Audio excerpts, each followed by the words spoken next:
नमस्कार दोस्तों, आज फिर मैं एक ऐसी कहानी लेकर आया हूँ जो आपका दिल दहला देगी। ये कहानी मुझे भोपाल से वरुण ने भेजी है। ये कहानी सुनकर आपके रोंगटे खड़े हो जाएंगे, आप अंदर तक हिल जाएंगे। तो हेडफोन्स लगा लें और चले मेरे साथ डर के एक अनूठे सफर पर। हेलो दोस्तों, मेरा नाम वरुण है और मैं एक छोटी सी किराने की दुकान चलाता हूँ। मैं एक किराए के मकान में रहता हूँ, पर दुकान मेरी खुद की पुरखों की है। मेरी दुकान पर गिराकी ना के बराबर थी और मेरी माली हालत भी खराब थी। मैं सोच रहा था कि मैं दुकान बंद करके कहीं नौकरी कर लूं। ये बात मैंने अपनी पत्नी को बताई तो वो बोली, पुरखों की दुकान है, ऐसे बंद करेंगे तो कैसे चलेगा। एक काम करते हैं, मैं दुकान संभालती हूँ और आप नौकरी कर लो। ये बात मुझे जच गई और मैंने अपनी पत्नी को दुकान संभालने का बोल दिया और मैं नौकरी ढूंढने लगा। किस्मत से मेरी नौकरी एक प्राइवेट ऑफिस में प्यून की नौकरी लग गई। सुबह 10 बजे ऑफिस आना और शाम को 6 बजे घर जाना। बचे हुए टाइम में मैं दुकान संभालता था। वक्त गुजरता गया। एक दिन मैं ऑफिस से घर जा रहा था तो एक 15 साल का लड़का मुझे रोड पर जख्मी हालत में मिला, तो मैं उसे लेकर अस्पताल गया। उसका इलाज कराने में 500 रुपये का खर्चा आया, जो मैंने ही दिया, और मैं उसको अस्पताल में छोड़कर घर आ गया और दुकान संभालने लगा। अगले दिन संडे था तो मैं सुबह से ही दुकान संभालने लगा। दोपहर की 2 बज रही थी। मैं खाना खाने बैठ ही रहा था कि वही लड़का मेरी दुकान पर आया जिसे मैं अस्पताल ले गया था और मुझसे खाना मांगने लगा। मैंने उसको 2 रोटी और थोड़ी सब्जी दी। उसे वो रोटी और सब्जी इतनी जल्दी खा ली जैसे वो कई दिनों से भूखा था। मैंने मेरा बचा हुआ खाना भी उसे दे दिया। उसने वो भी खा लिया। फिर मैंने उसको पानी दिया, उसने पानी पिया। फिर वो बोला, भैया मुझे नौकरी मिलेगी। मैंने उसे बोला, भाई मेरी दुकान से मेरे घर का खर्चा बड़ी मुश्किल से चलता है, तुमको तनख्वाह कहाँ से दूँ। तो लड़का बोला, मुझे तनख्वाह नहीं चाहिए, बस आप मुझे खाना और रहने की जगह दे देना। मैंने कुछ सोचा, फिर उसको बोला कि मैं अपनी पत्नी से पूछकर कल तुमको बताता हूँ। कल शाम को 7 बजे मुझे यही मिलना। लड़का बोला, ठीक है भैया। फिर मैं घर आया और अपनी पत्नी को सारी बात बताई। तो पत्नी बोली, मुझे भी आपको कुछ बात बतानी है। मैं बोला, क्या बताना है। वो बोली, आज 10 साल बाद मैं भी माँ बनने वाली हूँ और डॉक्टर ने मुझे आराम का बोला है। आप उस लड़के को रख ले, मैं दुकान पे बैठी रहूंगी, वो सामान देता रहेगा। मैंने बोला, ठीक है। फिर बात पक्की रही, मैं उस लड़के को रख लेता हूँ। अगले दिन 1 तारीख थी। नौकरी करते करते मुझे 1 महीना हो गया था।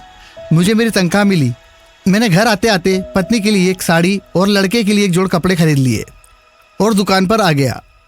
पत्नी को साड़ी दी, वो बहुत खुश हुई और साड़ी लेके घर चली गई। ठीक 7 बजे वो लड़का भी आ गया। मैंने बोला, भाई तेरी नौकरी तो पक्की है, पर मैं तनख्वाह नहीं दे पाऊंगा। रहने के लिए मेरा घर है और खाना मैं दे दूंगा। लड़का बोला, ठीक है, पर लड़का बोला, मेरी एक शर्त है, मुझसे मेरे अतीत के बारे में कुछ नहीं पूछोगे और मेरा नाम रोहन है। मैंने कुछ सोचा, फिर बोला, ठीक है। 10 बजे दुकान मंगल करके मैं लड़के को लेकर घर आ गया। उसको नहाने का बोला और वो कपड़े उसको दे दिए। उसके बाद मैंने और मेरी पत्नी और रोहन ने खाना खाया और एक कमरा रोहन को सोने का देकर हम सो गए। फिर अगले दिन हम अपने अपने काम पर चले गए। मैं जब नौकरी से घर आया तो पत्नी बोली, आज तो मैं बहुत थक गई। मैंने पूछा, क्यों, अब तो रोहन भी तुम्हारी मदद को आ गया है। तो पत्नी बोली, हाँ आ गया है, पर आज ग्राहकी बहुत थी, जरा भी फुर्सत नहीं थी। मैं खुश हो गया। मैंने बोला, चलो अच्छा है। धीरे धीरे 1 महीना और गुजर गया। मुझे तनख्वाह मिली तो मैं रोहन के लिए कपड़े और घर के लिए मिठाई लेकर आया। कपड़े लेकर रोहन बहुत खुश हो गया। जब हम घर आए तो पत्नी बोली, सुनो जी, अब आप नौकरी छोड़कर दुकान संभालो, दुकान पर फुर्सत नहीं मिलती और मैं थक जाती हूँ। मैंने पत्नी की समस्या को समझते हुए हाँ कर दी। अगले दिन से मैं दुकान संभालने लगा और सचमुच हमारी दुकान बहुत अच्छी चलने लगी थी। दुकान का सामान तो दुकान पर आ जाता था, पर अब ज़्यादा मात्रा में दुकान पर सामान आने लगा। इतना अच्छा काम चल रहा था कि 6 महीने में मैंने नया मकान खरीद लिया था। यह सब रोहन के आने के बाद हुआ था, इसलिए मैंने रोहन के लिए एक अच्छा सा कमरा बनाया था और रोहन को गाड़ी भी दी। मैंने दुकान के साथ एक सुपरमार्केट भी खोल लिया था। अब हमें किसी चीज़ की कोई कमी नहीं थी। फिर मेरे यहाँ पुत्र रत्न की प्राप्ति हुई। हम बहुत खुश हुए थे। वक्त गुजरता गया। एक दिन एक आदमी मेरे सुपरमार्केट में आया तो वो रोहन को घूरता रहा। मैंने उस आदमी से पूछा, क्या हुआ, इसको क्यों घूर रहे हो। वो बोला, ये कौन है। तो मैंने बोला, ये रोहन है। तो बोला, मैं एक तांत्रिक हूँ, ये इंसान नहीं, ये एक राक्षस है, ब्रह्म राक्षस। मैंने बोला, तू पागल है क्या, चल भाग यहाँ से। तो वो बोला, इससे बचकर रहना, और वहाँ से चला गया। रात को मैंने रोहन से पूछा, वो आदमी क्या बोल रहा था, क्या वो सच बोल रहा था। तो रोहन बोला, नहीं, वो झूठ बोल रहा था। ये बोलते हुए रोहन बहुत घबरा गया था। मैं बोला, सच बोलो। तो रोहन बोला, मैं सच तो बोल रहा हूँ। तो मैंने बोला, तुम घबरा क्यों रहे हो। मैंने पूछा कौन हो तुम और पहले कहाँ रहते थे, तुम्हारे माता पिता कौन है। उसने बोला क्या आप मेरी शर्त भूल गए क्या। तो मैंने बोला शर्त नहीं भूला, पर जो आदमी आया था वो सचमुच एक बहुत बड़ा तांत्रिक है, वो झूठ क्यों बोलेगा, तुम सच सच बताओ। यह सुनकर रोहन के चेहरे के भाव बिगड़ने लगे और बोला तूने मेरी शर्त तोड़कर अच्छा नहीं किया, तूने मेरी मदद की थी इसलिए मैं तेरी मदद करने आया था, पर तूने शर्त तोड़ दी। अब मैं किसी को जिंदा नहीं छोड़ूंगा। और कर्कश आवाज में चिल्लाकर गायब हो गया। तभी मेरा बेटा जोर जोर से रोने लगा।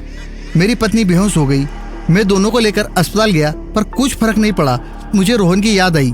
मैं सीधा उनको लेकर घर आया तो वो तांत्रिक मुझे मेरे घर के बाहर ही मिल गया।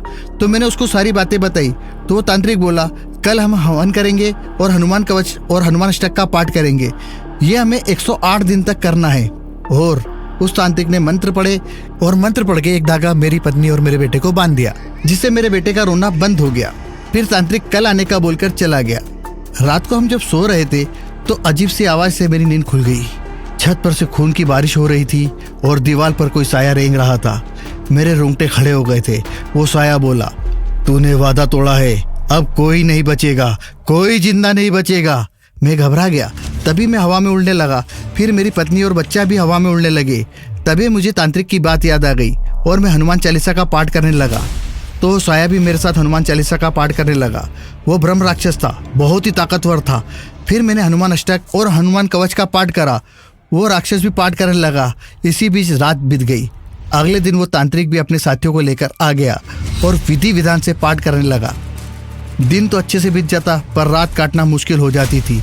पर जैसे तैसे 108 दिन का पाठ खत्म होते ही एक प्रकाश बिंब पूरे घर में फैल गया और हम सब बेहोश हो गए। जब हमें होश आया तो सब ठीक हो चुका था। ब्रह्म राक्षस जा चुका था। मैं रोहन के कमरे में गया। वहाँ रोहन के कपड़े पड़े थे जो मैंने रोहन को दिए थे। कपड़े उठाए तो उसमें एक चिट्ठी मिली। उसमें लिखा था अब तुमको कभी किसी चीज़ की कोई कमी नहीं रहेगी और मुझे मोक्ष देने के लिए धन्यवाद। आपको ये कहानी कैसी लगी कमेंट्स में जरूर बताएं। यदि आपकी भी कोई कहानी हो तो मुझे मेरे इंस्टा आईडी भूतियाकिस्से.official पर भेजें और मेरे चैनल को लाइक एंड सब्सक्राइब करना ना भूलें। फिर मिलेंगे आपकी नई कहानी के साथ, तब तक के लिए इजाजत दीजिए। धन्यवाद।